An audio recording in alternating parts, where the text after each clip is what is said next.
Jangan lupa like, komen, dan subscribe channel YouTube TVRI Bengkulu dan nyalakan lonceng notifikasinya.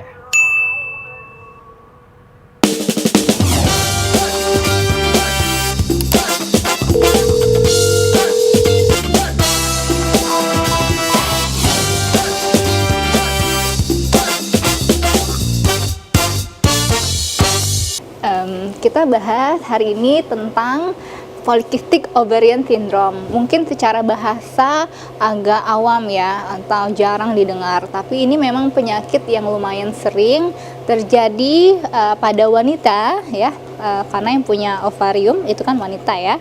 Pada wanita usia produktif 20-30 tahun, reproduksinya aktif ya, 20 sampai dengan 30 tahun. Nah, penyebabnya untuk penyakit ini sendiri sebenarnya secara spesifik belum terlalu pasti gitu. Nah, masih banyak sekali faktor-faktor yang mempengaruhi terjadinya PCOS ini ya, polycystic ovarian syndrome ini. Tapi untuk PCOS sendiri ada 3 hal yang biasanya menjadi clue bahwa seseorang atau pasien itu didiagnosis PCOS ya.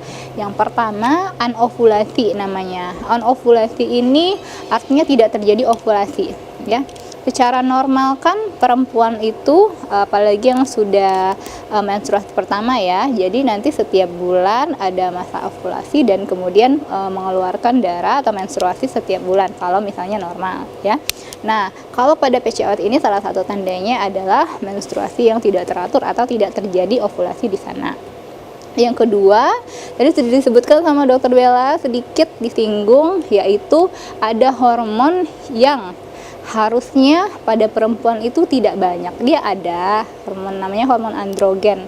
Hormon androgen ini adanya pada laki-laki normalnya ya, diproduksi pada laki-laki, tapi juga ada di perempuan, tapi jumlahnya sedikit, tidak sebanyak yang laki-laki ya.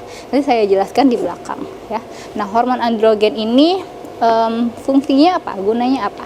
Pada laki-laki dia membantu reproduksi laki-laki, dan juga menimbulkan atau memunculkan ciri-ciri pubertas sekunder pada laki-laki. Contohnya seperti tumbuhnya rambut-rambut ya, kemudian suara pita suara mulai membesar dan lain-lain. Nah, itu kepunyaannya si laki-laki. Di perempuan ada juga membantu proses reproduksi, tapi jumlahnya tidak terlalu banyak begitu.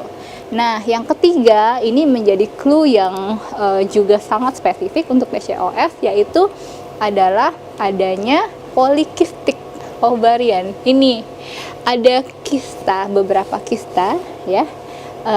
Kalau ada sumber yang mengatakan ditemukan dari hasil pemeriksaan itu sekitar 2-9 mm dengan jumlah kistanya itu sekitar 12 ya. Polycystic ovarium ya. Ovarium itu bagian dari sistem reproduksi dari perempuan. Untuk lebih jelasnya kita boleh lihat gambar di sini ya. Kalau dulu mungkin kita belajar ya kalau sekolah tentang sistem reproduksi ya, perempuan, laki-laki ada perbedaannya dan ada bagian-bagiannya. Nih, secara normal ini kita bandingkan yang normal sama polycystic ovary. Jadi kita samain persepsi dulu, gambarannya itu seperti apa. Nah, untuk gambaran ovarium yang normal atau sel telur yang normal itu dia bulat seperti ini ya, bagus ya. Nah, kalau misalnya dia polikistik atau poli itu kan artinya banyak, kistik artinya kista, berarti ada beberapa kista di dalam ovariumnya itu. Nah, jadi nanti bentukannya seperti ini kalau di zoom, kayak banyak gitu.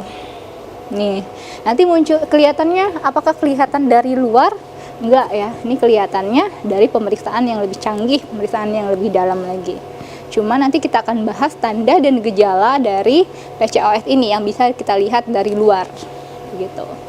Nah, PCOS ini prevalensinya di Indonesia 5-10% dan salah satu penyebab infertilitas di Indonesia.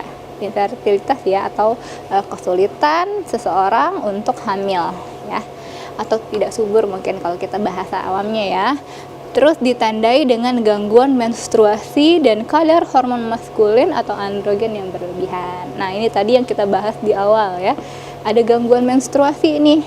Nah, kenapa terjadi gangguan menstruasi? Ya, karena kalau misalnya ovulasi yang normal ya, ovulasi yang normal setiap bulan kalau tidak dibuahi kan akan luruh ya, akan luruh. Nah, kalau ini dia sel telurnya itu immature atau nggak mateng ya, banyak tapi dia nggak matang. Nah, jadi dia tidak bisa dibuahi begitu. Kalau tidak bisa dibuahi maka tidak terjadi kehamilan.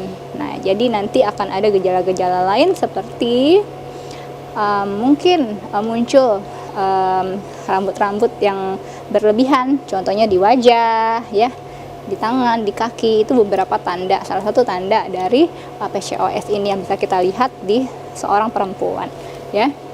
Nah, penyebabnya sendiri ya, yang pertama ini sebenarnya bukan penyebab 100% gitu ya, banyak sekali faktor multifaktorial.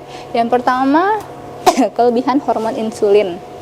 Hormon insulin itu gunanya adalah untuk menekan jumlah gula darah yang ada di tubuh manusia. Nah, kalau misalnya nih kita makan atau mengkonsumsi minuman yang gulanya tinggi, kandungan gulanya tinggi, otomatis kan insulin juga akan dikeluarkan lebih banyak untuk menekan jumlah gula darah, karena kan kita nggak boleh ya gula darahnya terlalu banyak di dalam tubuh, ada jumlah normalnya.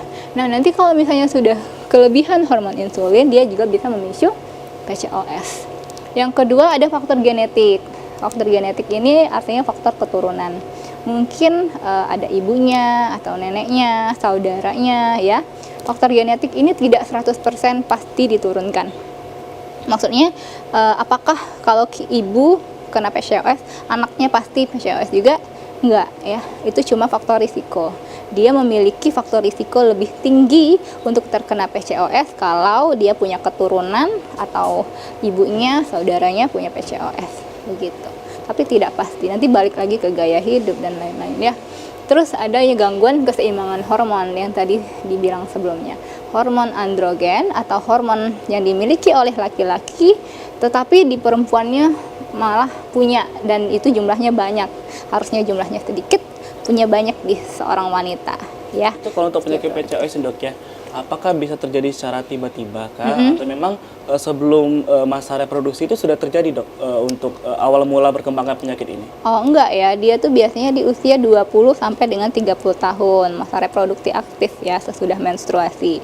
Nah, biasanya kalau di awal-awal nggak terdeteksi, tapi apa sih menjadi clue atau biasanya yang membawa seorang pasien datang ke rumah sakit dan kemudian akhirnya dia didiagnosis PCOS itu sebanyak 70% ya, saya baca lebih dari 50% itu karena menstruasinya atau jadwal menstruasinya itu terganggu. Berarti begitu. ada banyak sekali Dok ya faktor-faktor yang mempengaruhi penyakit ini. Nah, kita akan bahas lagi Dok ya mengenai ini. Untuk pemirsa di rumah, kita akan hadir lagi setelah jeda pariwara berikut ini. Tetaplah bersama kami di Dokter Kito.